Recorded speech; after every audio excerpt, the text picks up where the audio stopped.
My name is Ashish. I'm an architect since 2007 and a PhD candidate at Aalto University in 3D printing. And I'm passionate about how technology influences the way we build. As you know, construction industry is very large, but lack of automation is something which we don't know.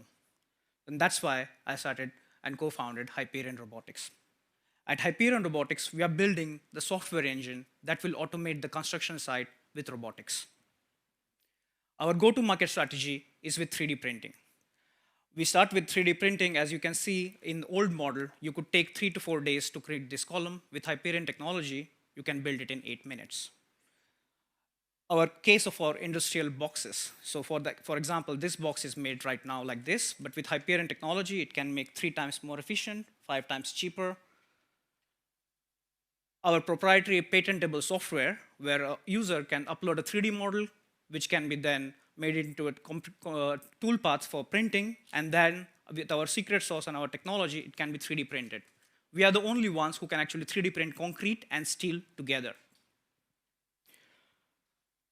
What are the benefits to a customer? Simply, it's much, much better. You can make more profit, it's 3 times more optimized, it's 2 times more sustainable, and it's 5 times more safer because robots are doing all the work.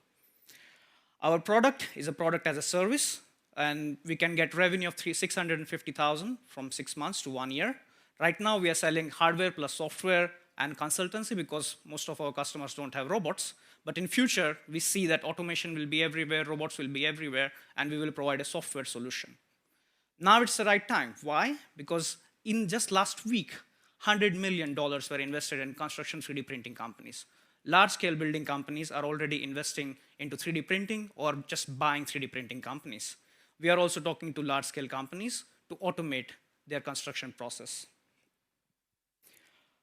More than 4 million views. We are very popular. And that has generated a lot of incoming traffic. That's why we have huge traction. We have 3 pilots already done. We have 65,000 in revenue, and we are talking to 15 customers all around the world. We envision that in next year, we can actually make around 3.9 million from just 6 customers. The most important ingredient in a startup is the team. And we have a passionate team who is passionate about construction and automation. We are looking for 550,000 euros for next 6 months to 1 year, and we will use that to patent our technology, to complete our pilots and our our product ready to market. We are looking for passionate people to join us, and this is a live video of our printing. Thank you. All right, thank you, Ashish. Really well done. Next up, we have our 3 questions from the jury. Let's start with Timo this time. Oh, hi. This is really good pitch. Thanks. So what is the customer ROI and how much can you capture out of that?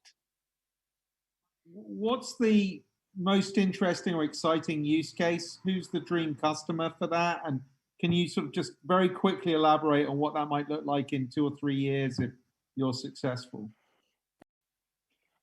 Thanks for that. I'd love to know a little bit more about the business model and how that currently works and how that will scale as well. Thank you, Heidi. All right, Ashish, now you have 2 minutes time to answer the questions. So for Timo, so customer ROI, so we are talking to a few customers. So one customer in California who wants to build housing. We are talking about like they can save in 1 year, they can save actually $4 million if they buy our system to do one project. For Simon, the dream customer is the one who shares your dream, right? So someone who is passionate about construction and technology. And we are looking into large-scale projects, large-scale customers. We're talking to an Australian customer who is also shares our passion and wants to expand into this market. So that's our dream customer. And how does our business model work? Yeah, so the business model, that's the main question. So right now, as you know, most of the construction companies do not have robots. We want to provide them software, but they do not have robots. So we have to start with providing them with robots. So that's where we start with right now. So we rent them the robot, we rent them the whole system, and then we provide the software. But in future, our vision is that when the robots will be everywhere, then we can only provide the software. So that's why the business model right now is different than the business model in the future.